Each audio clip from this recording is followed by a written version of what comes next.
Buenos días, muchachos. Espero que estén listos para un día de flex y para hablar un poco de gramática. We're going to do a quick little mini lesson over Grupo Gustar. It's probably been the most common feedback that I've been leaving in your diarios since we've gone through them, since we started them about a month and a half or so ago. And there's a good chance you've seen some feedback from Senor on Gustar. This verb and all of the verbs that are just like it's a tricky concept that really we need to review every year until it clicks. So I want to take a few minutes today. We're going to kind of do a quick little mini lesson, but dive deep into Gustar. So you should have out now the handout that I gave you in class on Tuesday. If not, if you were gone on Tuesday, you can download the template. But we're going to run through some notes here, have you take some notes just as if we were in class, and do some practice today with this concept of the Grupo Gustar. So with that in mind, we'll get started right away here. First off, we want to go through just some definitions. So you should see on your screen the same chart you're seeing on your notes. Let's jot these down. The first one is gustar. It says to be pleasing or to like. And you'll notice right away there's an asterisk mark next to gustar. Look down just a little bit in your notes. I'm going to put on the screen what you're going to be seeing here.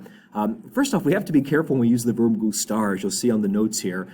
We use gustar to express likes and dislikes related to people. Gustar is used with things or with people perceived as professional, such as professors, presidents, etc. When you use gustar with these professionals, you mean that you respect their work. Like, me gusta mi profesor de historia. I respect my professor. I like his work. You have to be careful, though, sometimes using gustar with people whose relationship to you is other than professional, because it could imply in some countries that you're attracted to the person. So, if we say me gusta Maria, that may mean that I'm attracted to Maria. It's best to use caer bien or caer mal, or llevarse bien or llevarse mal, to say you like or dislike someone based off his or her behavior, or to say that you get along with that person. So just be careful with gustar when using it with people, because again, in some countries, to say something like me gusta Maria means you're attracted to that person. So that's the first thing I wanted to point out with gustar. Let's come back to our notes and pick up where we left off here. On the slideshow. So we have down the meaning of gustar. Doler, which is an O to UE stem changer in the present tense, means to hurt or to ache, like me duele la cabeza or me duelen las piernas. Caer bien means to like a person. If you use it with food, though, it means like this food, it sits well with me or it agrees with me. Caer mal means to dislike a person, or if you use it with food, it means to not sit well with someone. So we could say me cae bien Maria, me cae bien el taco, or me cae mal Maria, me caen mal los tacos. We could use it with food or people in those contexts. Let's keep going here. A few more to jot down on your notes. Importar means to be important to or to matter.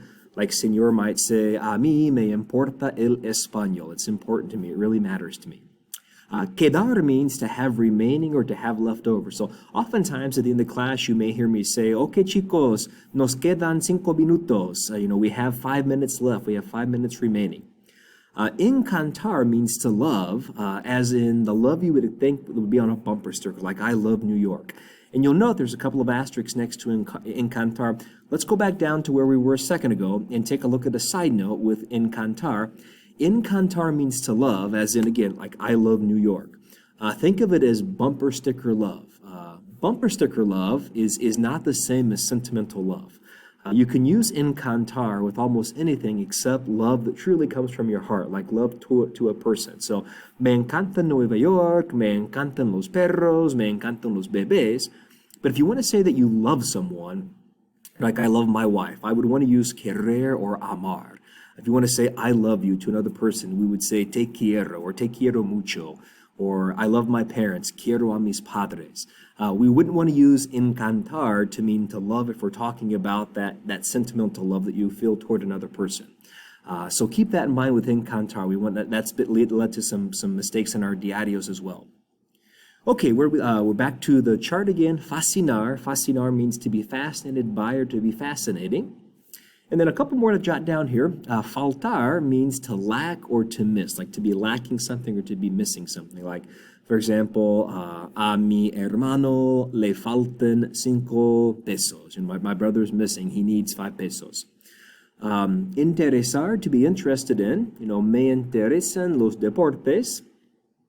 Parecer is to seem, like, hey, that seems easy to me. Me parece fácil or me parece difícil. And molestar is to be a bother or to be bothersome. So the verbs that are in this chart, we just jotted down, these are verbs that all behave like Gustar, which means we use them a little bit differently than with the other normal verbs like we've been studying. What we have to do is, and we'll look down a little bit on your notes here, with these verbs, we have to use indirect object pronouns. So if you remember your indirect object pronouns, we're going to jot those down in the chart about halfway down the page. Our indirect object pronouns are me, te, le, nos, os, and les. So anytime we use a Gustar-like verb, any of those verbs we just talked about on the chart, we have to use one of these indirect object pronouns, all right? And then another big thing that comes up with this type of verb, any verb like Gustar, typically we're only going to use one of two forms. We're going to use either gusta or gustan, the singular form or the plural form, all right? And that could be true with any of them. It could be molesta or molestan, encanta or encantan. Typically, again, not always, but typically these are only the two forms that we're going to use of Gustar-like verbs. And it's also important to note, this applies to just any verb tense, not just the present. So we could say importó, importaron in the preterite tense, or in the future tense, or in the imperfect tense. So this general rule about only using the third person singular or third person plural applies to any tense that we have. So let's get into how we use these verbs when we put all this together. Again, I know you've seen this before, but it's a concept that's led to some mistakes in our diarios recently. So when we have verbs like this, we have to decide which indirect object pronoun to use and then which form of Gustar to use. So on the left-hand side toward the bottom of your notes, you'll see some sample sentences here. A mí me gustan las enchiladas. The a mí and the me go together. They match up. They have to agree. You know, a mí is my indirect object in this sentence. Me is the indirect object pronoun. Gustan is our verb, and enchiladas is our subject. And we know that in Spanish, verbs and subjects have to agree. So if the subject of the sentence, enchiladas, is plural, the verb has to be plural as well to agree with that. So, a mí me gustan las enchiladas. The red is connected, and the green is connected. All right, the red doesn't have any impact on the green, and the green doesn't have any impact on the red. They're two separate parts of the sentence that we have to look at. Let's look at a few more. A ti te gusta la enchilada. The a ti and the te go together. Gusta goes along with enchilada. All right, a ella le encantan las gaseosas. So we have the a ella and the le, the encantan and las gaseosas going together as well. A Juan le gusta comer los frisco melts. The a Juan agrees with the le. And if we have an infinitive like comer, it's always going to be the singular form of the verb. So there could be, 5 things that come after that infinitive, but if there's an infinitive there, we're going to choose the singular form. So, a Juan le gusta comer los frisco melts, y bailar, y comer. It's always going to be gusta. A Juan y a mí nos interesan los libros. So, a Juan y a mí agrees with the nos, interesan agrees with los libros. A Juan y a Ana les importa el dinero. So, a Juan y a Ana goes along with les. Importa goes along with the dinero. Now, a couple of little things to point out here. You may want to circle these on your notes, put a star or check next to them. Let's go back and dissect this a little bit further. Look at the phrase a Juan y a Ana. Anytime we're going to use somebody's name, such as Juan and Ana, that a phrase has to go in front of it. A Juan y a Ana. All right, up here, a Juan y a mí. We're doing something in this nosotros form. We don't use the word yo because yo is a subject pronoun. We're dealing here with indirect objects and indirect object pronouns, so that a mí has to be there. A Juan y a mí. All right, going back a slide, if we're going to use a subject pronoun like the pronoun ella here, the a phrase has to go with it. A ella le encantan las gaseosas. And again, if we're going to use somebody's name like we did with Juan, that a phrase has to be there. A Juan le gusta comer los frisco melts. So don't forget to include your a phrases. They have to go in front of those indirect objects. And if you're in the nosotros from over here, it's going to be an a mí, not anything with yo. All right? So let's try to put a few of these together. All right? I'm going to have you pause your video a couple of times here. Let's see you're given a sentence like this. You see here, me, and you see la comida española, and we're trying to convey it sits well with me or it agrees with me. So if you were to say that in Spanish, what would that phrase look like? Hopefully you're coming up with this. A mí me cae bien la comida española. The a mí and the me go together. The cae bien goes with comida because cae is singular just like the subject is singular. All right, let's try 2 or 3 more. La señora ve el café de Starbucks. So you can pause for a second, and when you think you have the answer, turn your video back on. A la señora B le gusta el café de Starbucks. So we've got the a has to be there. La señora B goes along with the le, and then gusta is singular because café is singular. Let's try another one. Talking about Senor Kent's tropical fruit. Doesn't agree with them. They don't like it. So what should this look like? Hopefully you came up with al señor Kent y a sus hijos les caen mal las frutas tropicales.